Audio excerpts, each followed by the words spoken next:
We also have the Vice President, Dr. Mahmoud Bawumia, in the Upper West region interacting with various stakeholders on the flag bearership and issues of development and engagement. Also, afford the Vice President the opportunity to make his candidature and New Patriotic Party ahead of the 2024 general election as part of the visit of Dr. Bawumia.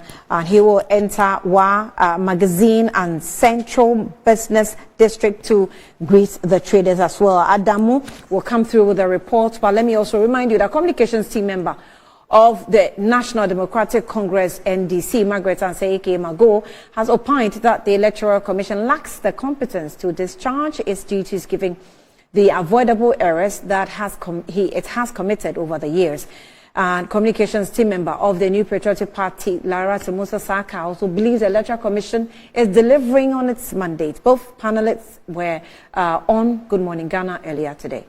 The political parties need to look at the names and pictures, and if they are persons which are not supposed to be part of EC, why we all know what EC is supposed to do, they can voice them out for immediate corrections and changes before the registration starts.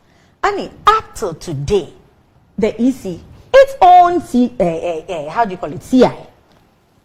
it hasn't complied. Then you go ahead with registration. And ordinary bar charts that you need just to categorize with the height or length of representation of the value of the data of the value. So when you have a software, when you give in the data, the software will just produce the thing for you. To be honest with you, that's where my confusion is. And I am surprised because this one, it is not Bosan Asari who took rule and pencil and colored. And no, there is a software that you just have to key in, and it will give you representation according to the value of the data. Why do you make mistakes? And I think every Ghanaian should be worried. All the things that they are accusing Madam Jim Mensah of, is that what their appointee was doing? Maybe they can educate us better. That is why they are afraid of their shadows. Probably. That's the only thing that makes sense to me when it comes to the way the NDC is hounding the EC. I maintained here last week the mistakes that the EC is making are not mistakes that the EC should be making. And those are mistakes that we all need to draw their attention to.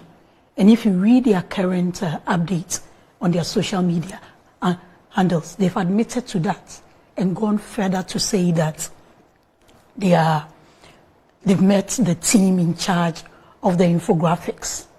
So may this be the last one, because these are not mistakes. The EC, especially when you have an insecure opposition that will not go and campaign and will sit, and all they want to do is hound the EC when the EC cannot win an election for anyone.